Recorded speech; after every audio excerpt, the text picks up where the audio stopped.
తెలంగాణ ముఖ్యమంత్రి రేవంత్ రెడ్డికి బీజేపీ నేత మల్కాజ్గిరి ఎంపీ ఈటల రాజేందర్ బహిరంగ లేఖ రాశారు. తాను పేదల అభ్యున్నతే లక్ష్యంగా కొట్లాడిన వ్యక్తినని తెలిపారు. ఇప్పుడు ప్రభుత్వం చేపడుతున్న మూసీ ప్రక్షాళనకు అడ్డు తగలబోనని స్పష్టం చేశారు. అయితే పట్టా ఇళ్లలో ఉంటున్న వారిని బఫర్ జోన్ పేరుతో అక్రమంగా నివాసం ఉంటున్నారని చిత్రీకరించడం దుర్మార్గమని పేర్కొన్నారు. పిడికేడు అక్రమ ఇళ్లను బూచిగా చూపి కోట్ల విలువ చేసే ఇళ్లను కూలగొడుతున్నారని విమర్శించారు. మమ్మల్ని కాలకేయులతో పోల్చడం మీకు సంస్కారమేనా? మూసీ నది ప్రక్షాళనకు మీ కార్యాచరణ ప్రణాళిక ఏంటి? డిపిఆర్ సిద్ధంగా ఉందా? ఇళ్లు కోల్పోతున్న వారికి ప్రత్యామ్నాయం ఏమైనా చేస్తున్నారా?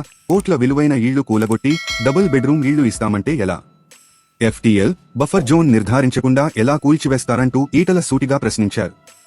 హైదరాబాద్ భవిష్యత్ను, అభివృద్ధిని ప్రశ్నార్థకంగా మార్చుతున్నారని ఆవేదన వ్యక్తం చేశారు. ఇదిలా ఉండగా మూసీ నది సుందరీకరణ ప్రాజెక్టును ప్రతిష్టాత్మకంగా తీసుకున్న తెలంగాణ ముఖ్యమంత్రి రేవంత్ రెడ్డి ఓ ఆసక్తికర అంశాన్ని లేవనెత్తారు.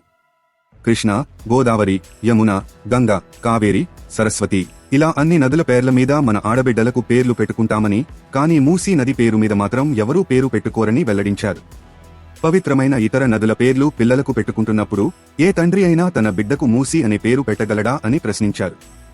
ఆ మూసీ నది కంపు కొడుతోంది కాబట్టి ఎవరూ ఆ పేరు పెట్టుకోరని రేవంత్ రెడ్డి వివరించారు. మూసీ మురిగిపోయింది కాబట్టి, మూసీ విషంతో నిండిపోయింది కాబట్టి ఈ పేరును పెట్టుకోవడానికి తల్లిదండ్రులు ఇష్టపడరు అని తెలిపారు.